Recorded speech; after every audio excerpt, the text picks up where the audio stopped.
खुदावंद यीशु मसीह के मधुर और मीठे नाम में आज की सुबह की आराधना में मैं आप सभी का स्वागत करता हूं। आज पवित्र आत्मा के अवतरण पर्व के पश्चात का 15वां रविवार है और आज के दिन के लिए हमारे लिए प्रार्थना का विषय है जीवन संकट के समय हमें बचाने के लिए प्रभु यीशु हमारे पास है। और परमेश्वर का वचन हमसे ये कहता है, परमेश्वर हमारा गढ़ और शक्ति है, वह संकट में उपलब्ध होने वाला महासहायक है। आइए हम अपनी आराधना को शुरू करते हुए आराधना का पहला गीत गाएंगे। धन्यवाद के साथ स्तुति गाऊंगा।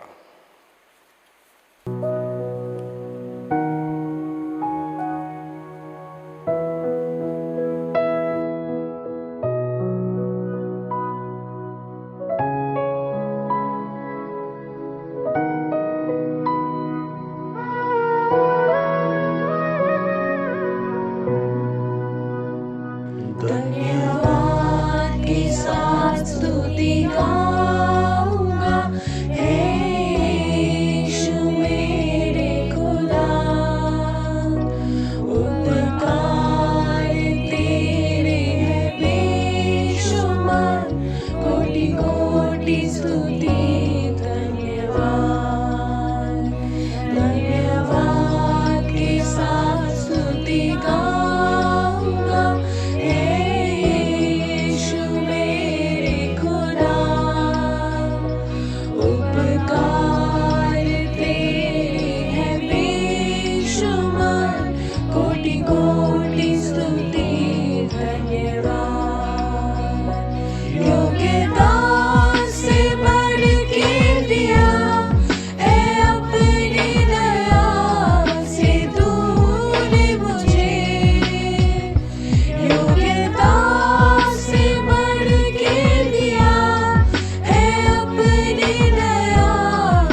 आइए हम अपनी प्रभु भोज की पुस्तक में से सेक्शन नंबर 3 से हम लोग शुरू करेंगे।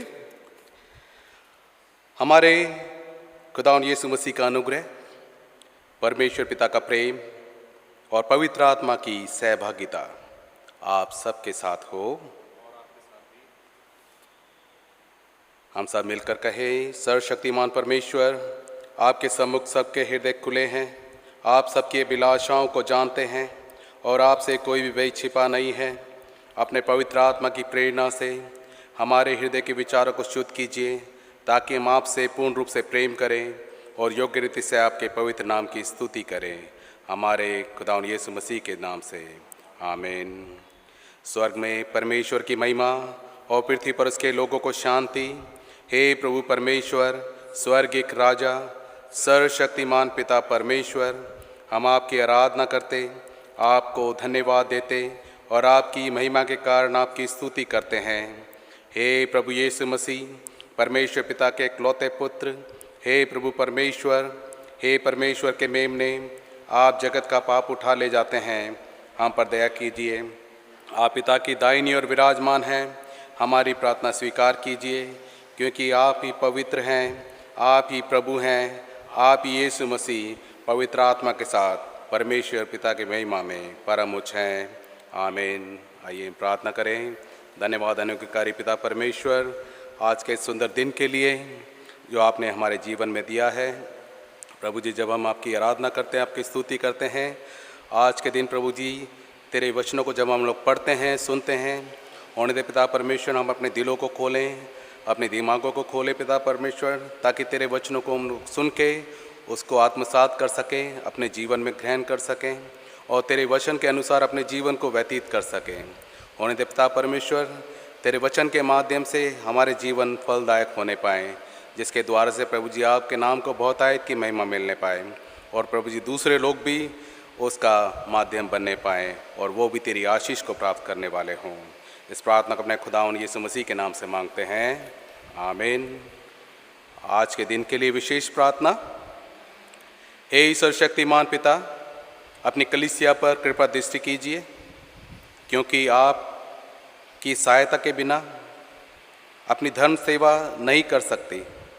पिता, अपना हाथ बढ़ाइए और सब संकटों और आवश्यकताओं में हमारी सहायता कीजिए, हमें संभालिए हमारे प्रभु यीशु मसीह के द्वारा, जो आपकर पवित्र आत्मा के साथ एक परमेश्वर है, अब और सदा सर्वदा जीवित और राज्य करते हैं। आमीन। इस समय बाइबल के पाठ पढ़े जाएंगे।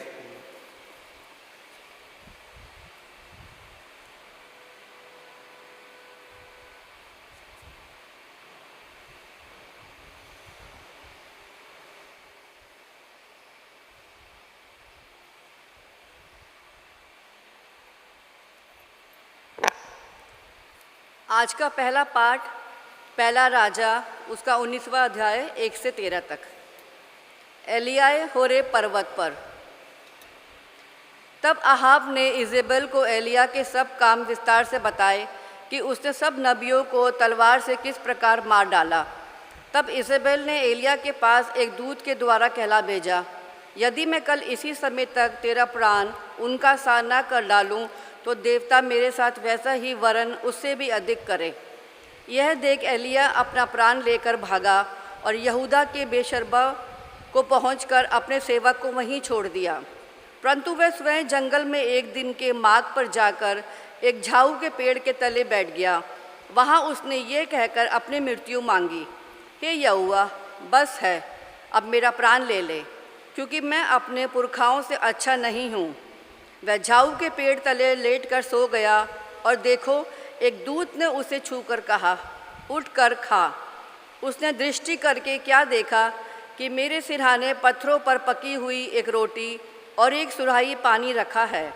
तब उसने खाया और पिया और फिर लेट गया।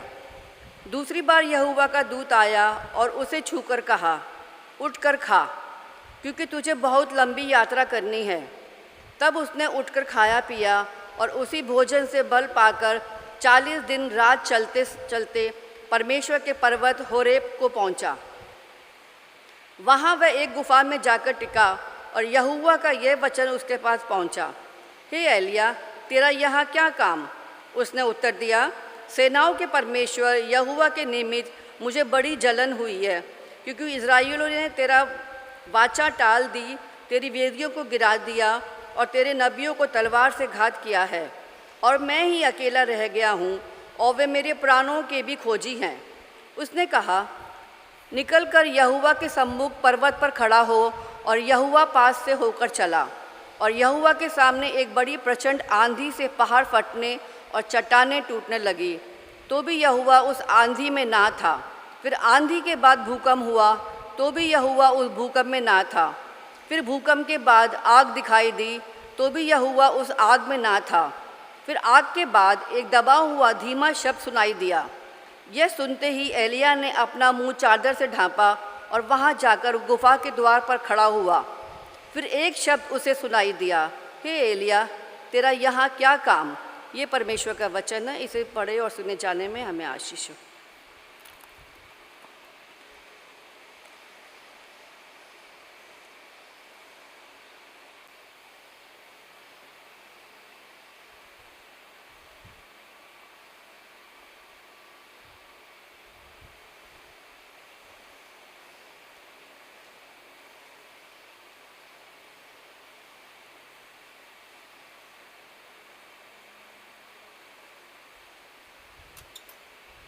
भजन संहिता 107 पद 23 से 30 तक।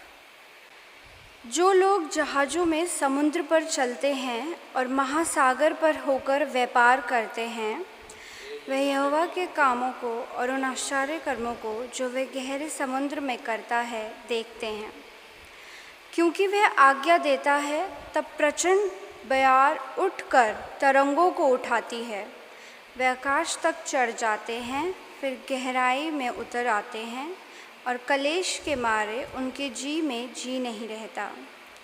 वे चक्कर खाते हैं और मतवाले की भांति लड़खड़ाते हैं, और उनकी सारी बुद्धि मारी जाती है। तब वे संकट में यहोवा की दुहाई देते हैं, और वह उनको सकेती से निकालता है। वह आंधी को शांत कर देता है, और तरंगे बैठ जाती हैं। तब वह उनके बैठने से आनंदित होते हैं, और वह उनको मनचाहे बंदरगाह में पहुंचा देता है। पिता, पुत्र और पवित्र आत्मा की महिमा हो।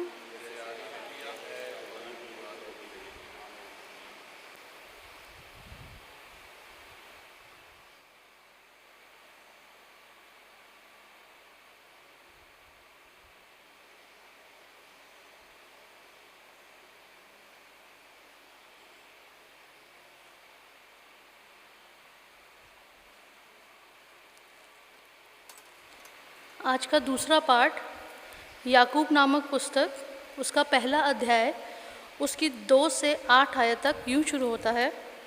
हे मेरे भाइयों, जब तुम नाना प्रकार की परीक्षाओं में पड़ो तो इसको पूरे आनंद की बात समझो, यह जानकर कि तुम्हारे विश्वास के परखे जाने से धीरज उत्पन्न होता है। पर धीरज को अपना पूरा काम करने दो कि तुम पूरे और सिद्ध हो जाओ और तुम में किसी बात की घटी ना रहे। पर यदि तुम में से किसी को बुद्धि की घटी हो तो परमेश्वर से मांगे, जो बिना उल्हाना दिए सबको उदारता से देता है, और उसको दी जाएगी। पर विश्वास से मांगे और कुछ संदेह ना करें, क्योंकि संदेह करने वाला समुद्र की लहर के समान है, जो हवा से बहती और उछलती है। ऐसा मनुष्य यह ना समझे कि मुझे प्रभु से कुछ मिलेगा।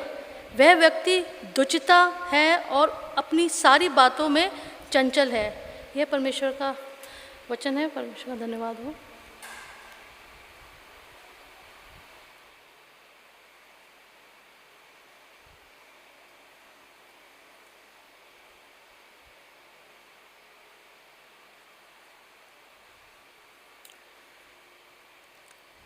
आइए, इससे पहले हम लोग प्रभु के सुसमाचार पाठ में जाएं। हम लोग प्रभु की महिमा के लिए एक और गीत गाएंगे।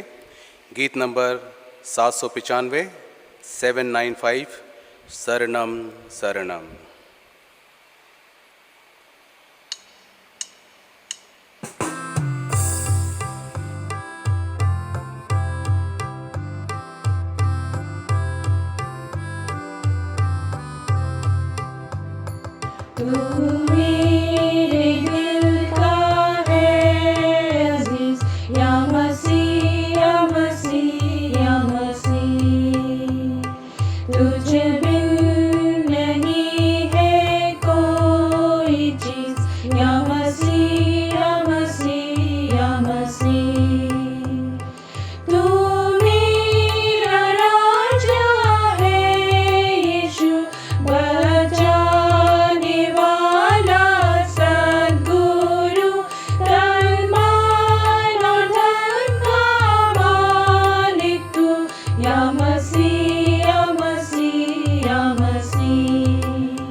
आज के दिन के लिए सुसमाचार पाठ जो लिया गया है मत्ती रचित सुसमाचार उसका 14वां अध्याय उसके पद 22 से लेकर 33 तक।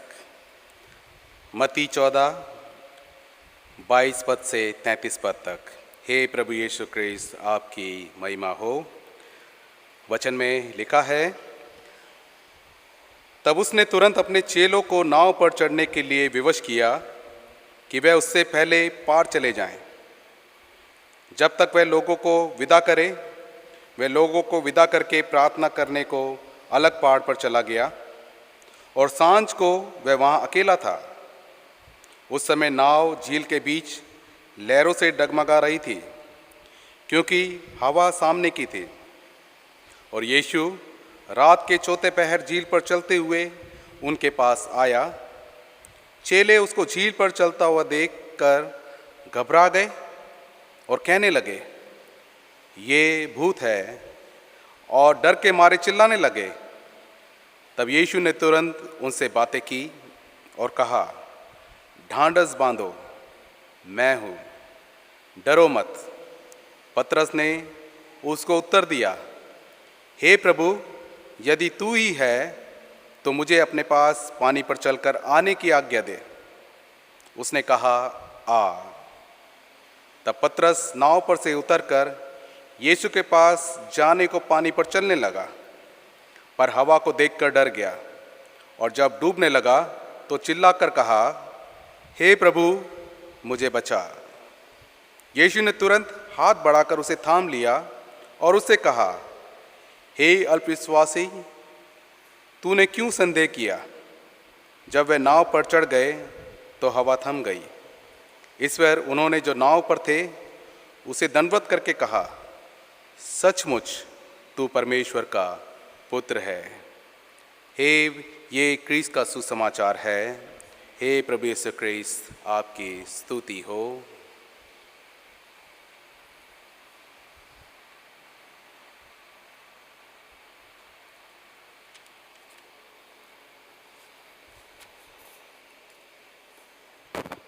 आइए अपने सिरों को झुकाएं और कलाम में जाने से पहले अपने खुदा के सामने अपने दिल का हाल खोलें।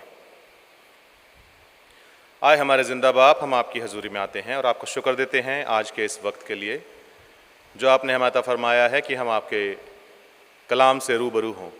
आपसे चाहते हैं खुदाबंदा कि आपका पाक रूह हमें इनायत किया जाए, ताकि खुदा बाप आपके रूह की इनायतगी से खुदा बाप हम आपके कलाम को जो कि वाहिद है हम उसे समझ सकें और खुदा बाप अपने जहन में उसको उतार सकें, ताकि वो हमारे अमाल में नज़र आए। और खुदा बाप हमें अपनी ज़िंदगी के द्वारा, अपने कामों के द्वारा, अपनी बातचीत के द्वारा खुदा बाप आपके नाम की ताज़ीम करने वाले बने। आगे का वक्त आपके जलाली हाथों में सौंपते हैं। बोलने वाला आपका रूह मुकद्दस हो, आपका दास केवल एक ज़रिया बने। हमारे खुदावंद यीशु मसीह के नाम में आमीन। आप सबको जय मसीह की।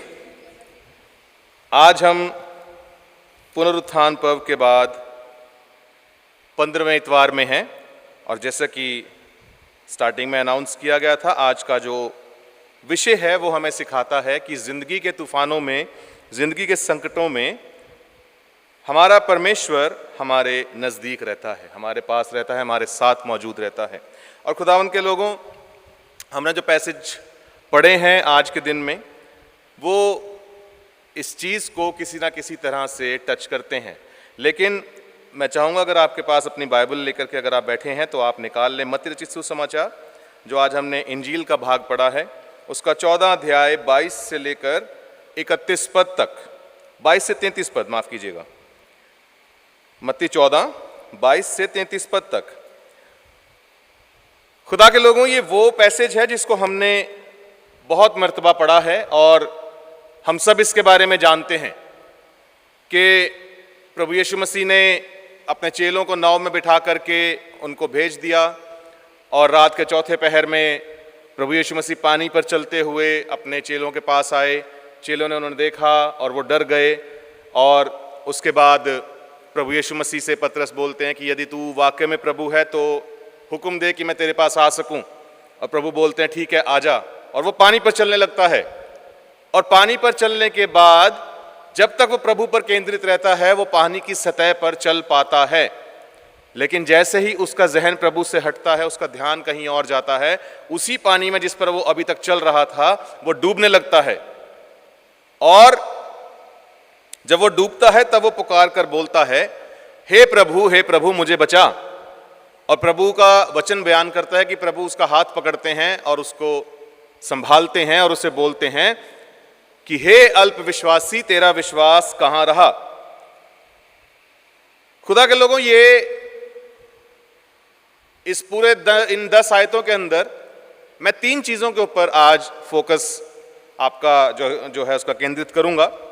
और ये तीनों चीजें, ये वो बातें हैं, ये वो थॉट्स होंगे जिनके साथ प्रतिदिन हमारा आमना सामना होता है।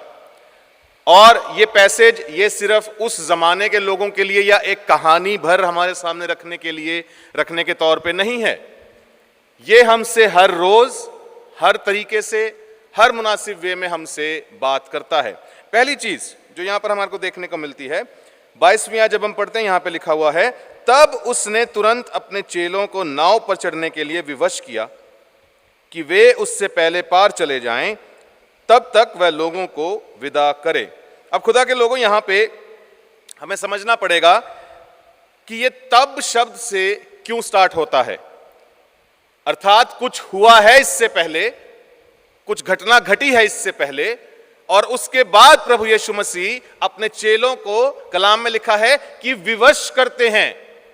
विवश का मतलब क्या है कि हो सकता है चेलों ने उनसे कहा हो कि नहीं प्रभु, हम आपके बिना नहीं जाएंगे, लेकिन विवश, उनका बस नहीं चल रहा प्रभु की दलीलों के सामने। शायद प्रभु ने दलील ऐसी दी होगी कि उनका वो विवश हो गए, उनके सामने उनकी कोई दलील नहीं चली।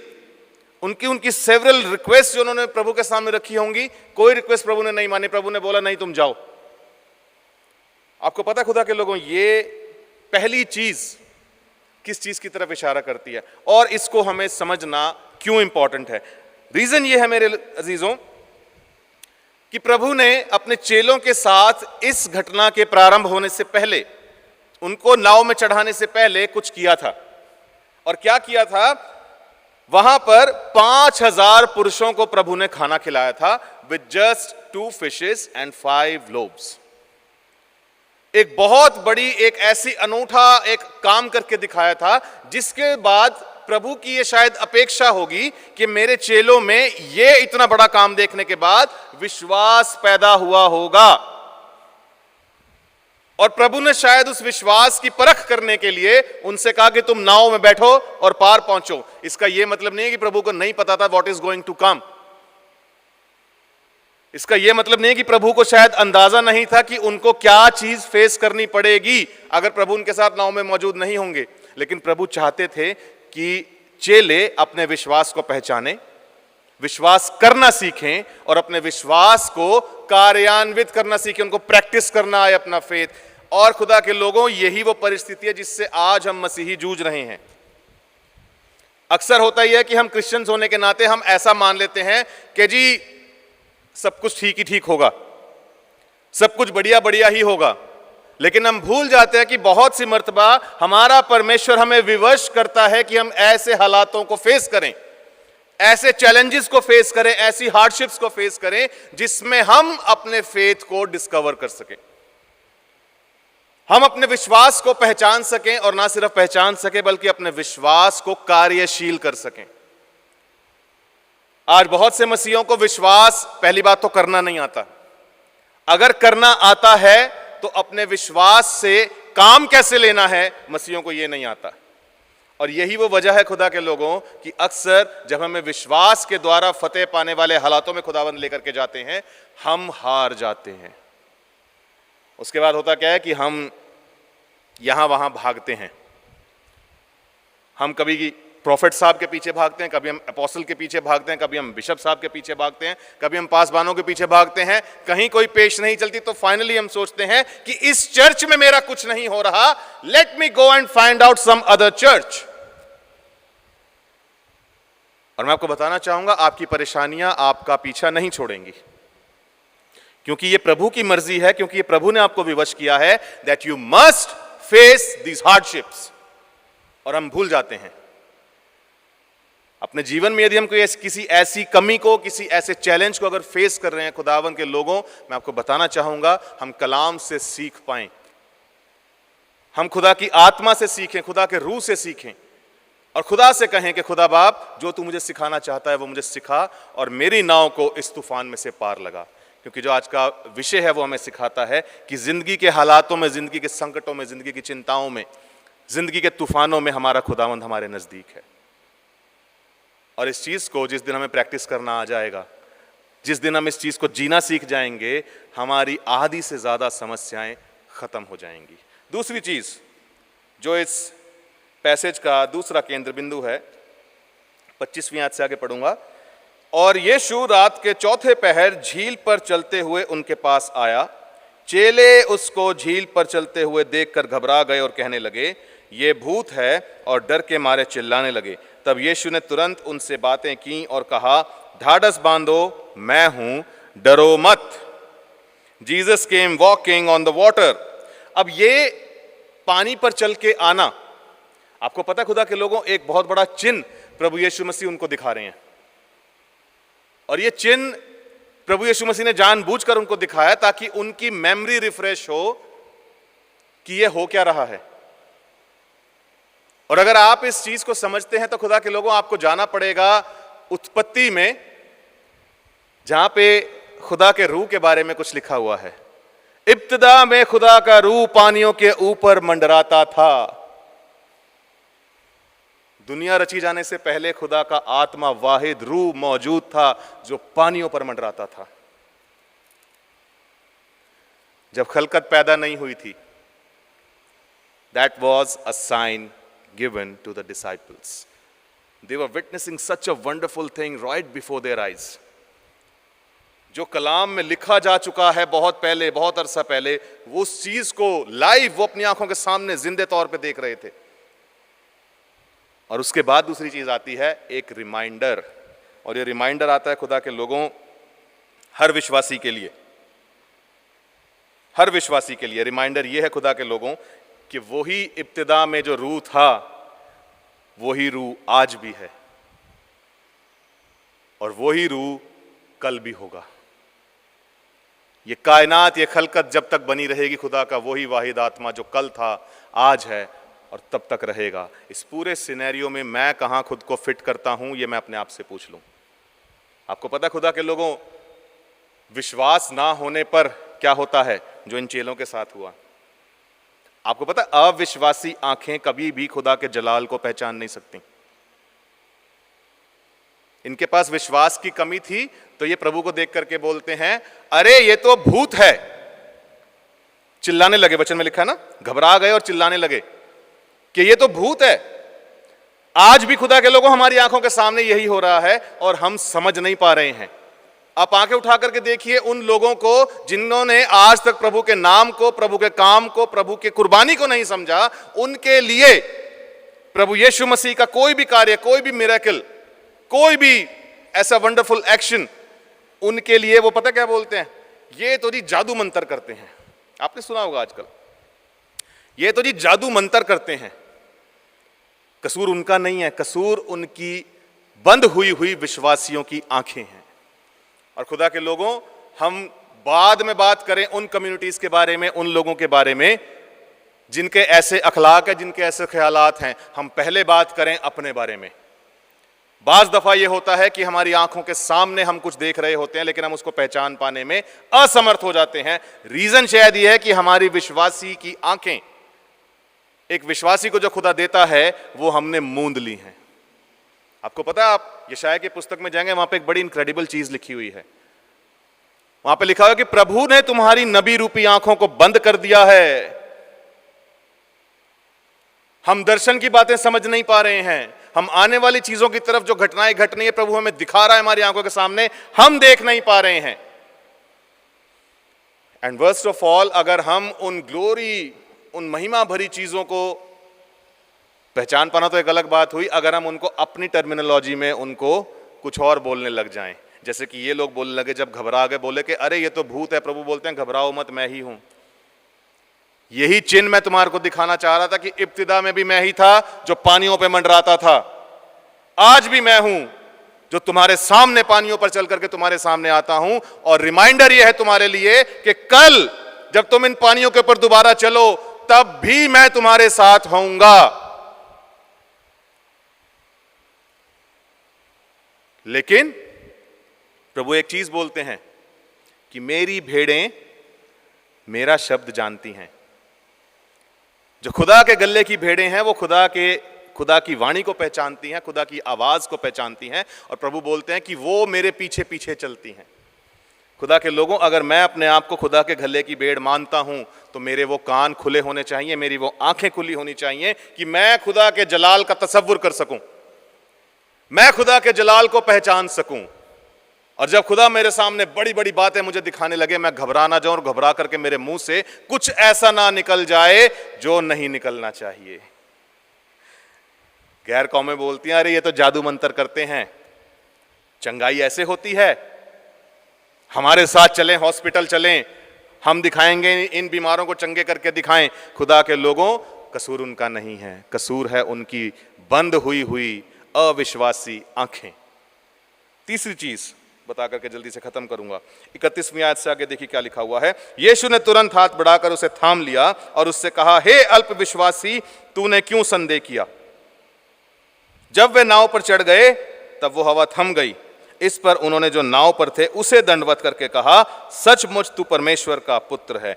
तीसरी और आखिरी चीज जो हमारे को समझाती है अजीजों, जब प्रभु यीशु मसीह पतरस का हाथ पकड़ते हैं और उसको पानी में डूबने से बचा लेते हैं, पहली चीज जो यहां पे हम देखने पाते हैं, एक वार्निंग, एक चेतावनी। चेतावनी कहां लिखी होती है? कहां लिखी होती है चेतावनी? जहां पर जाने से या उस सीमा को लांघने से हमारा किसी प्रकार का नुकसान हो जाए,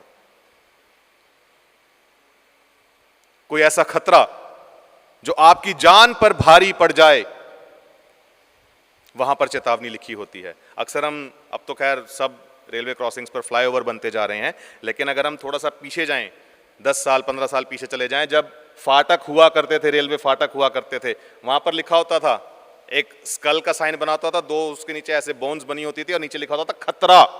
खतरा क्यों लिखा होता था? कि अगर आपने गलत समय पर लांघने की कोशिश करी और उधर से ट्रेन आ गई, कचूमर बन जाएगा तुम्हारा, मारे जाओगे। Coming back to the passage, एक चेतावनी यहां पर भी है हम विश्वासियों के लिए, और चेतावनी यह है खुदा के लोगों कि विश्वास करना सीखो, विश्वास में जीना सीखो और अपने विश्वास को कार्यशील होते हुए देखना सीखो। बचपन में हम संडे स्कूल जाते थे, बड़े होकर हम यूथ में जाने लग गए, थोड़े और बड़े हुए तो शायद हमने क्रैश कोर्सेज कर लिए बाइबल से रिलेटेड, लेकिन इससे गारंटी नहीं होती है कि आप परमेश्वर, उसके परसेप्ट्स, उसके स्टैट्यूट्स को आप समझ चुके हो। पता आपका खुदा का कलाम क्या कहता है? मेरा विश्वासी जन विश्वास से जीवित रहेगा। प्रभु का वचन नहीं कह रहा है कि तुम बहुत प्रार्थना से जीवित रहोगे, प्रभु का वचन नहीं कह रहा है कि तुम बहुत चंगाइयां प्राप्त करने से जीवित रहोगे, नहीं कह रहा है कि तुम अच्छा अच्छा खाना रोज खाओगे तब जीवित रहोगे। प्रभु का वचन कहता है मेरा विश्वासी जन विश्वास से जीवित रहेगा। और यह विश्वास पतरस में जब तक था तब तक वो अपने विश्वास के द्वारा पानी पर चल पा रहा था। ही वॉज डूइंग समथिंग जो करने के लिए वो बना नहीं है, लेकिन विश्वास में होकर उस कार्य को उसने कर लिया जब उसको प्रभु की आज्ञा थी। लेकिन जैसे ही हालात बदले, जैसे ही उसका विश्वास डावाडोल हुआ, तो उसके बाद क्या होता है? वो पानी में डूबने लगता है। उसी सतह पर जिस पर वो चल रहा था कुछ क्षण पहले, उसी सतह में वो डूबने लग जाता है। खुदा के लोगों, ये वार्निंग है, ये चिन्ह है हमारे लिए कि आप अच्छे कार्य करने के लिए, आप विश्वास के कार्य करने के लिए बुलाए गए हैं। तो इसका यह मतलब नहीं है कि आप 1-2 दिन करके साइड में होकर के बैठ जाएंगे विद द होप कि कल दोबारा कर लूंगा। प्रतिदिन हमें विश्वास में बने रहने की आवश्यकता है और अपने कार्य को पूरा करने की आवश्यकता है, क्योंकि इसी के लिए हम बुलाए गए हैं। मैं आपको बताना चाहूंगा खुदा के लोगों, फेथलेसनेस एंड डाउटफुलनेस 2 अलग अलग चीजें हैं। सुनने में एक जैसी सी लगती हैं, लेकिन अगर आप इनको समझेंगे शब्दों को, तो इन दोनों का प्रारूप अलग है। फेथलेसनेस जिसमें विश्वास है ही नहीं, और डाउटफुलनेस जिसके अंदर थोड़ा सा विश्वास है लेकिन संदेह आ जाता है। बहुत बड़ी परसेंटेज मसीहियों की डाउटफुलनेस का शिकार है हमेशा। चलिए, जो आज हमने नए नियम का पाठ पढ़ा है, याकूब की पत्री पहला अध्याय 2 से 8 पद तक, देखिए यहाँ पे क्या लिखा हुआ है। याकूब की पत्री उसका पहला अध्याय 6 आयत से मैं पढ़ूंगा। पर विश्वास से मांगे और कुछ संदेह ना करे, क्योंकि संदेह करने वाला समुद्र की लहर के समान है, जो हवा से बहती और उछलती है। ऐसा मनुष्य यह ना समझे कि मुझे प्रभु से कुछ मिलेगा। वह व्यक्ति दुचित्ता है और अपनी सब बातों में चंचल है। खुदा के लोगों, जिस बात के बारे में भी आपको समझाने की कोशिश कर रहा था, डाउटफुलनेस कैसी है, उसके बारे में प्रभु का कलाम हमारे को बड़ी बड़ी भली भांति हमारे को जिसकी परिभाषा देता है। कैसा है ऐसा व्यक्ति प्रभु के सामने? ऐसा मनुष्य यह ना समझे कि प्रभु से उसे कुछ मिलेगा। पहली चीज खुदा का कलाम बोलता है, अगर हम अपने मन में शंका करते हैं, अगर हम अपने मन में किसी बात को लेकर के प्रार्थना कर रहे हैं और एक मन में हमारे ये बात भी चल रही है, पता नहीं मिलेगा कि नहीं मिलेगा, प्रभु कहता है कि ऐसा मनुष्य ये ना समझे कि प्रभु से उसे कुछ प्राप्त होगा। विच मीन्स हमारे सारे efforts are going to go in vain. आगे देखिए क्या लिखा खुदा के कलाम में। वो व्यक्ति दुचित्ता है।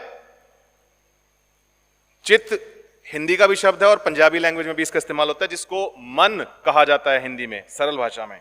दुचित्ता है अर्थात उसके दो मन हैं। दो मन का अभिप्राय क्या है? वो एक मन दुनिया में भी लगाए है, एक मन प्रभु में लगाए है। और प्रभु का कलाम कहता है कि तुम एक साथ दो स्वामियों की सेवा नहीं कर सकते हो।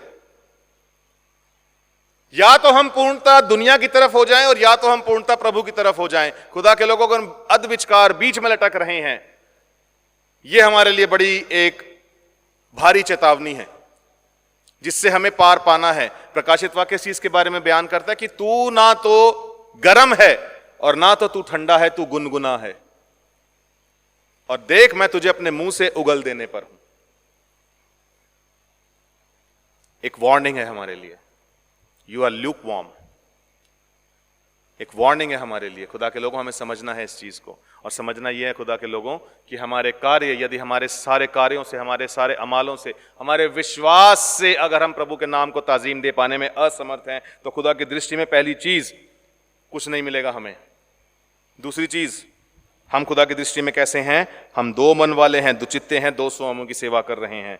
और तीसरी चीज जो खुदा का कलाम बताता है एक अविश्वासी मनुष्य के बारे में, और अपनी सारी बातों में चंचल है। चंचल हम सब जानते हैं ना, चंचल का अर्थ क्या होता है जी?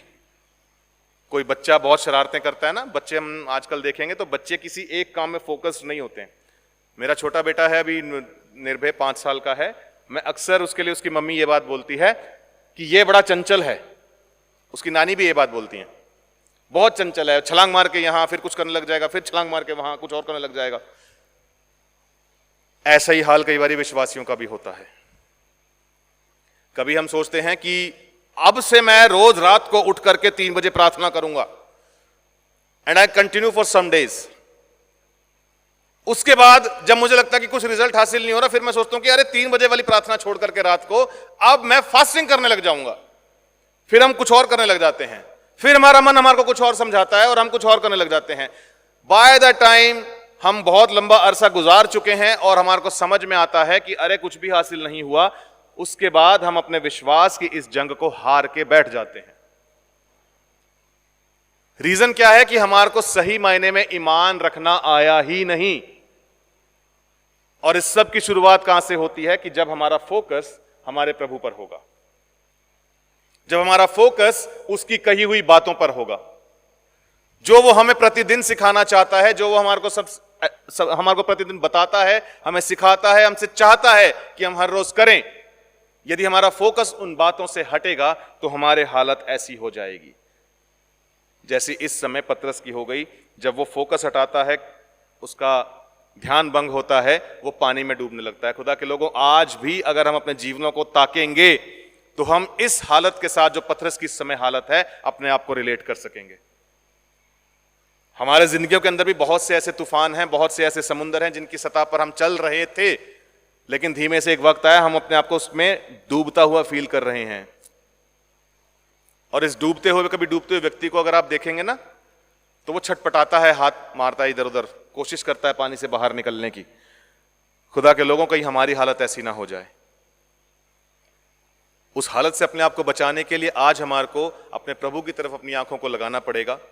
और जो आज हमारे विषय में हमने सीखा है कि हमारी जिंदगी के हर तूफान में, हर लम्हे में, हर संकट में, हर परेशानी में, हर दिक्कत में, किल्लत में हमारा प्रभु हमारे नजदीक है। हम एक चित होकर के पूरे विश्वास के साथ खुदा को पुकारें और खुदा की तरफ अपनी आंखों को उठाएं, ताकि प्रभु हमें डिलीवरेंस दे, वो ब्रेक थ्रू हमारी लाइफ के अंदर आए जो प्रभु के अलावा कहीं और से हमें प्राप्त नहीं हो सकता। प्रभु हम सबको आशीष दे।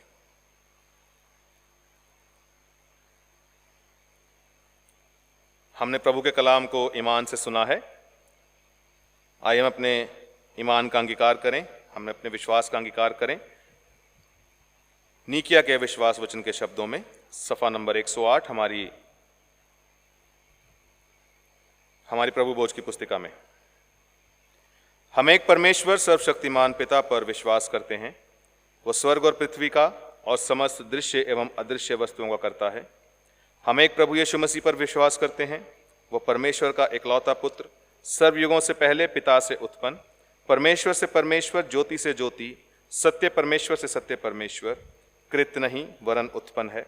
उनका और पिता का तत्व एक है। उन्हीं के द्वारा सब वस्तुएं बनी। हम मनुष्यों के लिए और हमारे उद्धार के निमित्त वो स्वर्ग से उतर आए। पवित्र आत्मा के सामर्थ्य से वो कुमारी मरियम से जन्मे और मनुष्य बने। पैंतुस पिलातुस के शासन में वे हमारे लिए क्रूस पर चढ़ाए गए। उन्होंने दुख भोगा, वे मरे और गाड़े गए। पवित्र शास्त्र के कथन के अनुसार वो तीसरे दिन जी उठे। वो स्वर्ग पर चढ़ गए, पिता की दाहिनी ओर विराजमान हुए। वह जीवितों और मृतकों का न्याय करने के लिए महिमा के साथ फिर आएंगे और उनके राज्य का कभी अंत ना होगा। हम पवित्र आत्मा पर विश्वास करते हैं। वह प्रभु और जीवन दाता है। वह पिता और पुत्र से निकलता है। पिता और पुत्र के साथ उसकी आराधना और स्तुति की जाती है। वो नबियों के द्वारा बोला। हम एक पवित्र, सार्वलौकिक और प्रेरित कलीसिया पर विश्वास करते हैं। हम पापों की क्षमा के लिए एक बपतिस्मे को मानते हैं। हम मृतकों के पुनरुत्थान की और आने वाले युग के जीवन की प्रतीक्षा करते हैं। आमीन।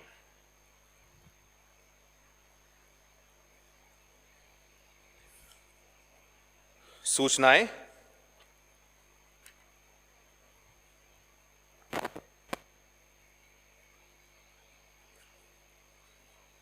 आप सबको जय मसीह की। अजीजों, आप लोग जानते हैं कि स्ट्रिक्ट ट्रैफिक रिस्ट्रिक्शंस की वजह से हम आज की अपनी सर्विसेज को कंडक्ट नहीं कर पा रहे हैं, और तब भी हम परमेश्वर को धन्यवाद देना चाहते हैं इस मीन के लिए जिसके द्वारा हम आज भी अपने लोगों के साथ, आप सबके साथ कनेक्टेड हैं और एक साथ होकर हम परमेश्वर के नाम की, खुदा के नाम की ताज़ीम कर पा रहे हैं। और इस सब को मुनासिब होने में जिन लोगों ने हमारी मदद करी है, जितने भी पार्टिसिपेंट्स, जितने भी टेक्निकल हमारा स्टाफ सपोर्ट रहा है, उन सब के हम निहायत ही शुक्रगुजार हैं कि उन्होंने समय पर पहुंच करके इस इबादत को रिकॉर्ड करने में और इसको लाइव स्ट्रीम करने में हमारी मदद सहायता करी है। परमेश्वर आप सबों को आपके इन कार्यों के लिए आशीषित करे। अजीज़ों, आप कृपया नोट करें कि आने वाले संडे से हम अपनी रेगुलर चर्च सर्विसेज को स्टार्ट कर देंगे और इनका टाइमिंग्स भी जो हमारा यूजुअल रेगुलर टाइमिंग है वही रहेगा। हमारे गुजरे हफ्ते का दान 63,005 रुपये रहा है।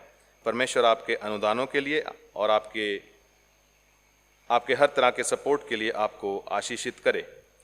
समय होगा हम अपने उन अजीज़ों के लिए विनती करेंगे जो आने वाले सप्ताह में अपने जन्मदिन और एनिवर्सरीज को सेलिब्रेट करने जा रहे हैं। आइए अपने सिरों को झुकाएं, परमेश्वर से विनती करें। आए हमारे जिंदा आसमानी बाप, हम आपके शुक्रगुजार हैं ज़िंदगी के दानों के लिए, ज़िंदगी की हर उस बरकत के लिए जो हमने आपके हाथों से पाई है। और खुदा बाप, आपने हमें आज तक संभाला, आपने हमारे को ज़िंदगी के उतार चढ़ावों में, ज़िंदगी के सारे तूफ़ानों में आप हमारे रहबर हुए, आप हमारे साथ रहे। आपका शुक्र हो खुदा बाप। हम आपको धन्यवाद देना चाहते हैं अपने नज़ीज़ों के लिए जो आने वाले हफ्ते में अपनी एनिवर्सरीज़ को और बर्थडेज को सेलिब्रेट करने जा रहे हैं। ये आप ही का फजलो करम है पिता कि ये अपनी ज़िंदगियों में एक और साल की आशीष को पा रहे हैं। हम आपसे मांगते हैं कि आपकी रिफाकत इनके साथ हो और खुदा बाप जब ये अपनी ज़िंदगियों में आगे बढ़ें, और इस एक और साल में प्रवेश करें, तो ये खुदा बाप ये आने वाला साल इन सबों के लिए, इनके परिवारों के लिए, इनके वर्क फील्ड के लिए बाइस बरकत बनने पाए। और खुदा बाप इस आने वाले साल में खुदा बाप आप इनको हर तरह की बरकत से मामूर कीजिए, और खुदा बाप होने दीजिए कि आने वाला साल इनके लिए खुशगवारियाँ लाए।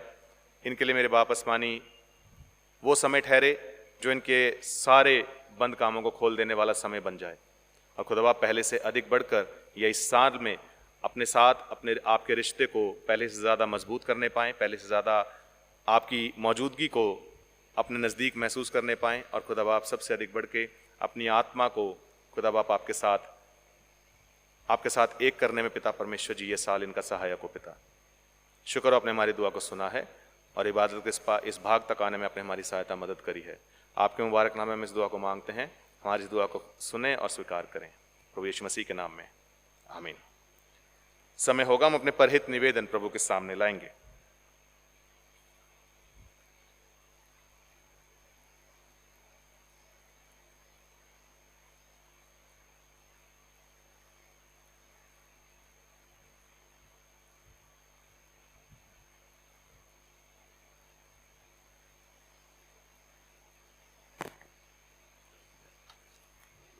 अपने सरों को झुकाते हुए परित निवेदन में भाग लेंगे। हम समस्त मानव जाति के लिए प्रार्थना करें। अपनी प्रार्थनाओं को प्रभु यीशु मसीह के निरंतर निवेदन के साथ अर्पित करें। हे पिता, हम प्रार्थना करते हैं समस्त संसार में न्याय शांति स्थापित हो और प्रत्येक व्यक्ति भरपूर जीवन प्राप्त करे। हे दयावान प्रभु, उन सब लोगों के लिए जो इस गांव, नगर, शहर में रहते हैं, उन सब बातों को दूर करने के लिए जिनसे आपसी फूट और झगड़े होते हैं, और हमारे देश की सच्ची एकता की बढ़ती के लिए हे दयावान प्रभु,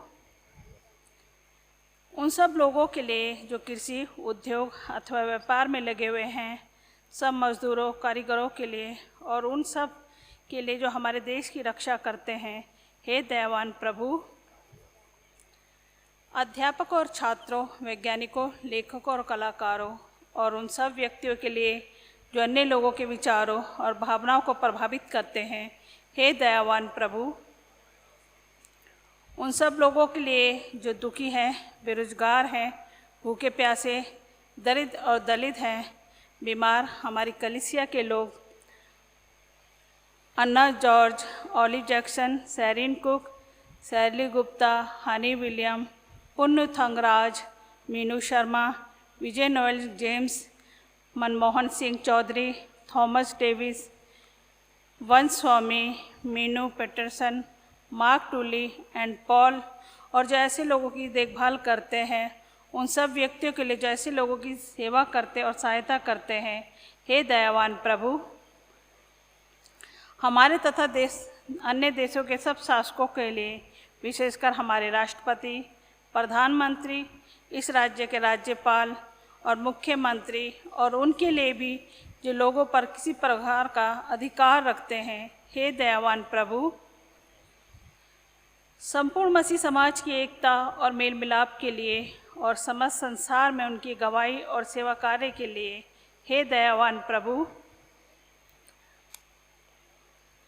भारत में आपकी समस्त कलीसिया के लिए, उनके परिषदों तथा अगुओं, विशेषकर हमारे प्रमुख धर्माचार्य मॉडरेटर फादर पॉल स्वरूप, दक्षिण भारत कलीसिया के और मारथोमा कलीसिया के मेट्रोपोलिटन, और हमारे धर्माचार्य बिशप पॉल स्वरूप और पुरोहित फादर जय कुमार, फादर मोनोदीप, फादर अभय, फादर रत्नाराज, और कलीसिया के उन सब धर्म सेवकों के लिए कि सच्चाई और लगन से आपकी सेवा करें, हे दयावान प्रभु, यह वर दे कि उन सब भक्तों के लिए जिन्होंने अपने जीवन में सच्चाई से आपकी सेवा की है, हम भी आपके राज्य के शाश्वत जीवन में संभागी हो सकें, हे दयावान प्रभु।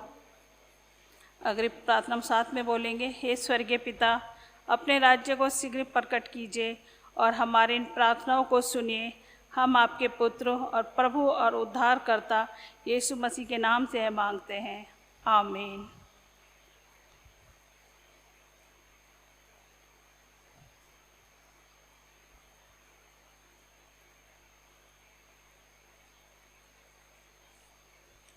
आइए इस समय हम लोग प्रभु की महिमा के लिए एक और गीत गाएंगे। गीत नंबर 906, जिंदगी मेरी बदल गई।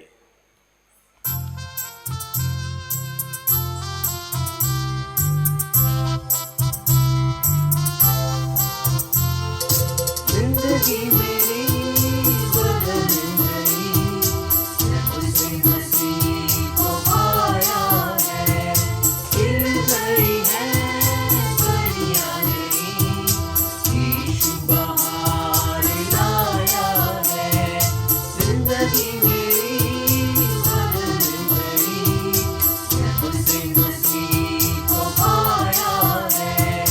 खिल गई है कलियां नई, यीशु बहार लाया है। जीवन है क्या पल ही दो पल का, किसने है जाना होगा क्या कल का। जीवन है क्या पल ही दो पल का, किसने है जाना होगा क्या कल का। घड़ियां सुनहरी फिर न लौटेगी, घड़ियां सुनहरी फिर न लौटेगी। मुझ पे ओ जीवन लगाया है। जिंदगी मेरी बदल गई, जब से मसीह को पाया है। खिल गई है कलियां नई, यीशु बहार लाया है। जीवन की रोटी और अमृत जल को, कैसे भरपूरी से देता वो सबको। जीवन की रोटी और अमृत जल को, कैसे भरपूरी से देता है हमको।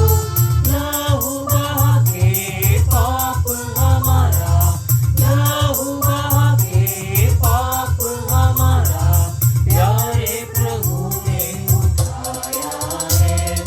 जिंदगी मेरी बदल गई, जब से मसीह को पाया है। खिल गई है कलियां नई, यीशु बहार लाया है। मार्ग में हमारे दर्शन रहेगा, कदम डगमगाए हाथों थामेगा। मार्ग में हमारे दर्शन रहेगा, कदम डगमगाए हाथों थामेगा। भटके हो को राह बताने, भटके हो को राह बताने, इस धरती पर वो आया है। जिंदगी मेरी बदल गई, जब से मसीह को पाया है। खिल गई है कलियां नई, यीशु बहार लाया है।